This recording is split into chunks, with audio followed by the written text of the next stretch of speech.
Get ready for the Terry Podcast, where real conversations meet in the middle. Now, here's your host, Terry.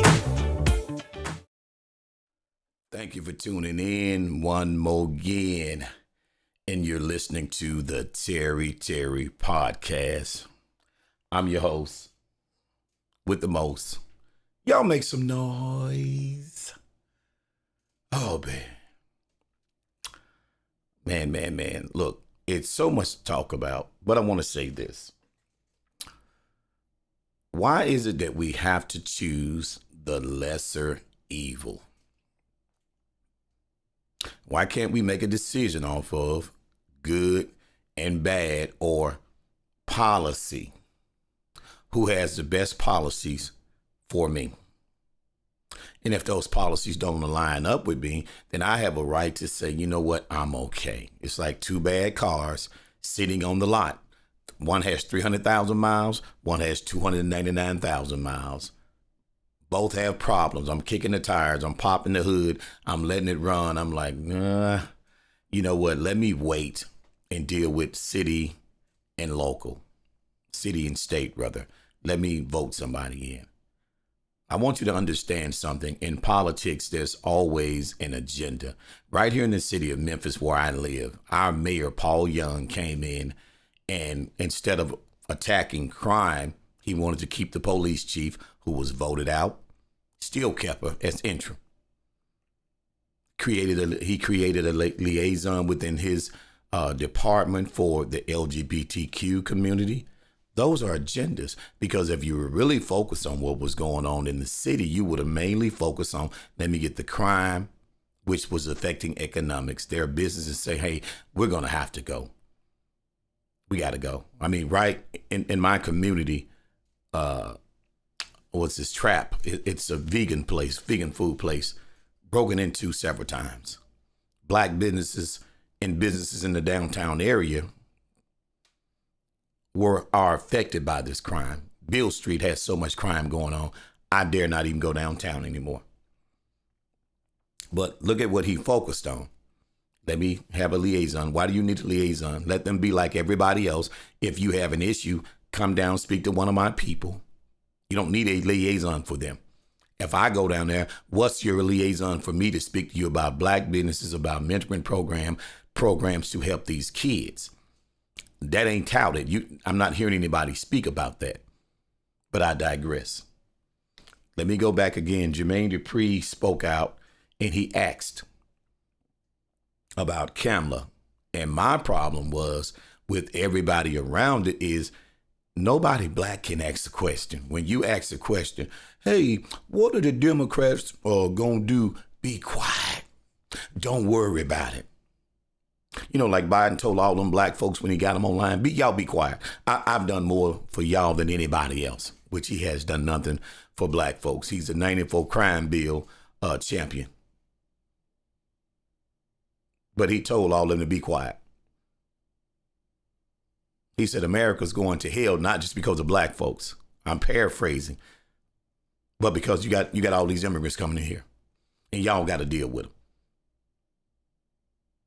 That's how they got reprimanded on the call. I couldn't have been on that call. Because they stumped for him. And when they stumped for him, he did nothing for him. So when he got on the call, it leaked out how he talked to him. Sharpton and all of them. They look stupid. But this is what it is when you sell your soul. See, when you vote and there's no policies in place to help your people, you're selling out your people.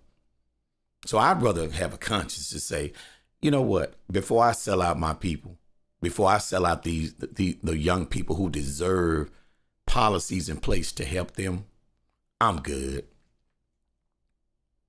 I can't do it. I'm good. So I want you guys to hear in Jermaine Dupri's own words what he said, which I thought was a valid point. Now they act like he cannot have an honest opinion, but I want you to check it out. I'll put a piece of it. Fair use. When we had our second meeting, the fact that she's in office right now, she's in the White House right now, and the guy he said, what makes y'all believe that she's gonna get this stuff done if she becomes president and she's already in the House?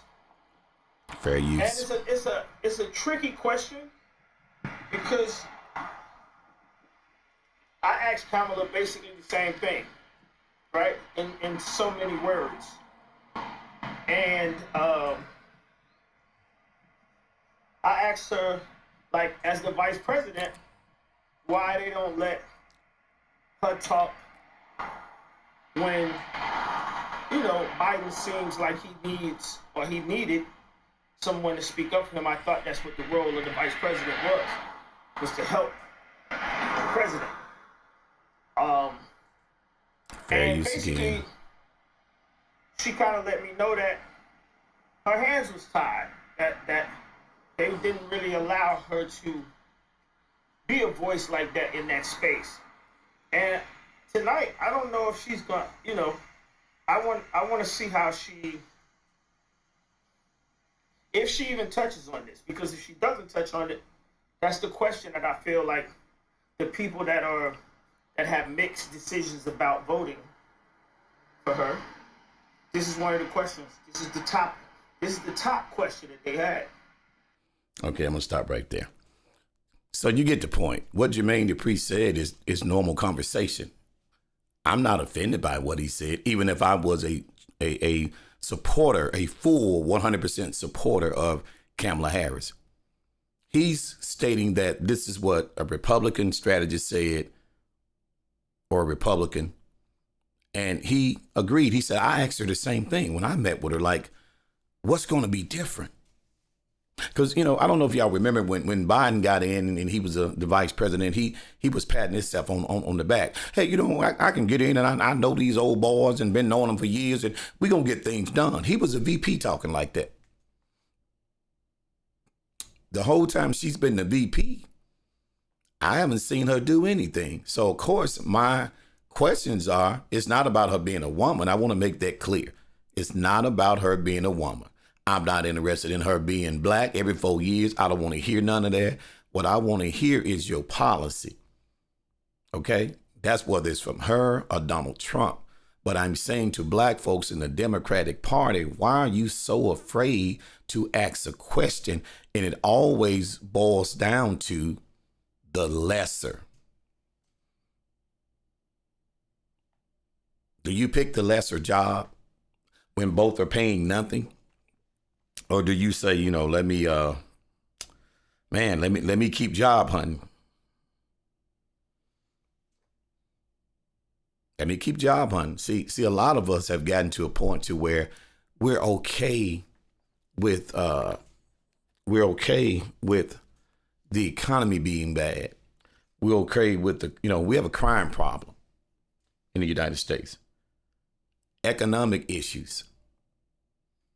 We have homelessness, people living up on the bridges. I've talked about this. And yet you bring in more immigrants that you got to pay for. Where they do that at? Where they do that at? We're already stacked in this country.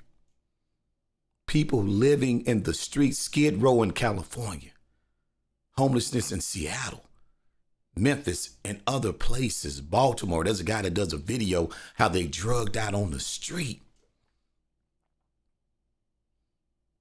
Were the drug courts like you did when white people got on opium? They opened drug courts. When drugs affect our community, they stack the laws. So I'm saying to you, you better start understanding policies, because this could happen to your child. Anybody can get in trouble. Kids can get in trouble. Adult can make a bad decision. But when you make that decision and there's a court system there, you know, you guys keep talking about this person can choose the next Supreme Court justice. Okay, we have Clarence Thomas and Ketanji Brown, who do absolutely nothing for the black community. So don't let these celebrities Ricky Smiley have a good feeling. I'm just emotional. What are you doing? He works in radio. Let his ratings go down. You think somebody in that corporate world is going to be, I'm just emotional about Ricky. No, Ricky, what are your ratings are falling. They're dropping out. They're dropping out the sky. We're going to have to let you go, Ricky. Your ratings are falling. Matter of fact, we're going to bring on the Terry Show podcast. His ratings are up. He rolling.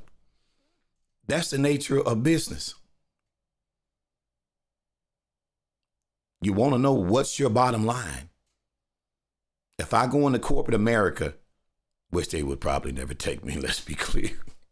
I'm kind of like off the leash for them. And I'm not even wild. It's just a point. I'm not a talking points type of guy. So thank God for podcasts. Again, when I leave here, I get up, go right across the hall to my room, or go in my kitchen and fix me a sandwich. And sit down and say, oh, that was an amazing show. Did a great job, Doc. But back to it. I just want to understand, why is it we have to have the lesser evil? Because again, what Jermaine Dupri said, shout out to Jermaine Dupri. Okay? Shout out to Jermaine Dupri. But I don't like that he went to talk to Roland Martin to reprimand him. JD, come in. Look, come in, man. Come in. Yeah, cut the music off in the studio for a second, JD. I want you to hear me. My guy, you are a legend. You said, and what you said was honest. You don't let them folks walk you back. You don't let Roland Martin walk you back on your opinion that all of us feel, or all of us are saying about any candidate. That candidate has to prove themselves. For some reason, they want us to just give her the keys and get out the way. Don't worry about it. She ain't got no driver's license. Has she ever drove a Ferrari before?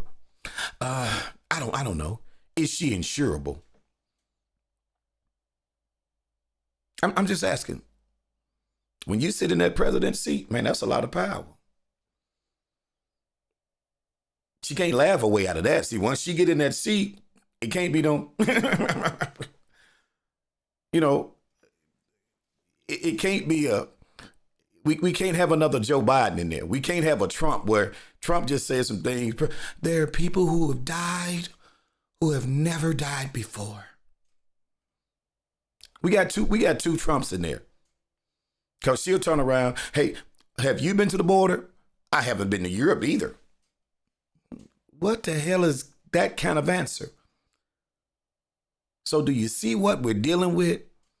So I'm telling all my friends, all my family, people in my community, I'm just asking you, you upset with me.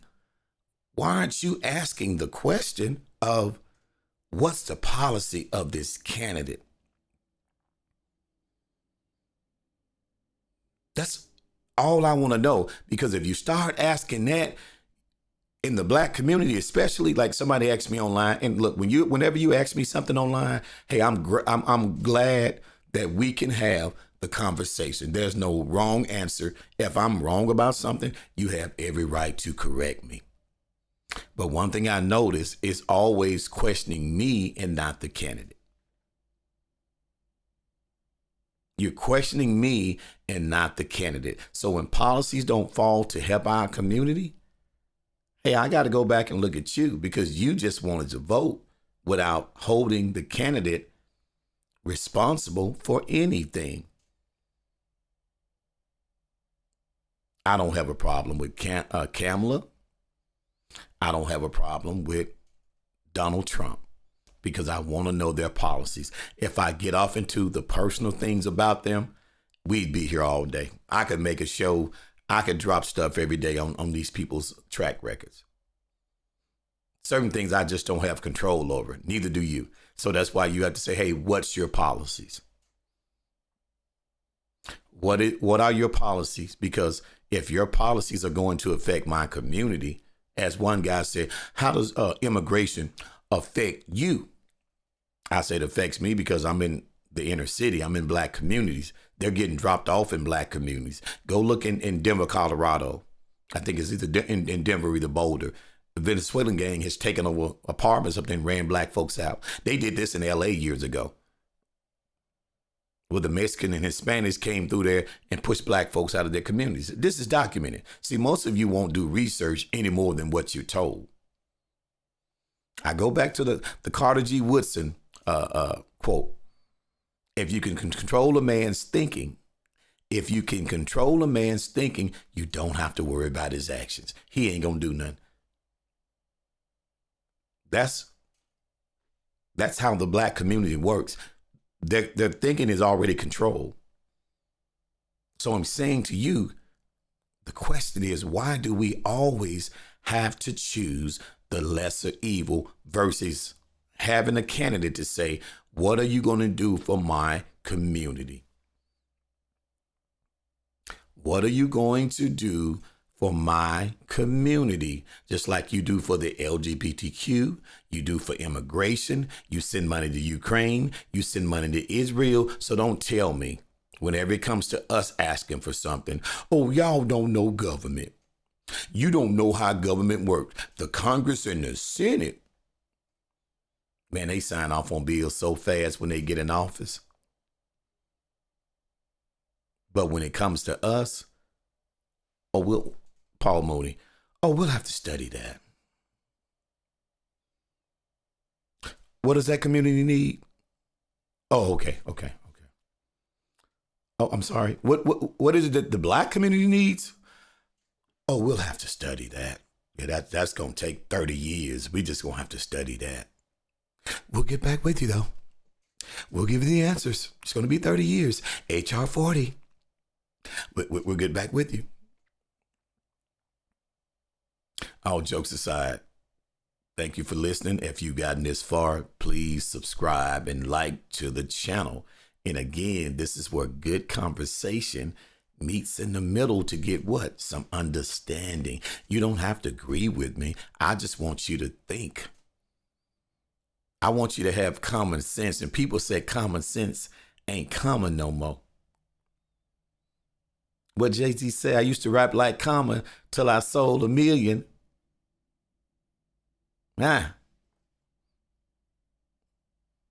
We got to do better. That's my time. Thank you again for tuning in to the Terry Podcast. And I am out of this studio. Peace. I'm out of here. Thank y'all for tuning in.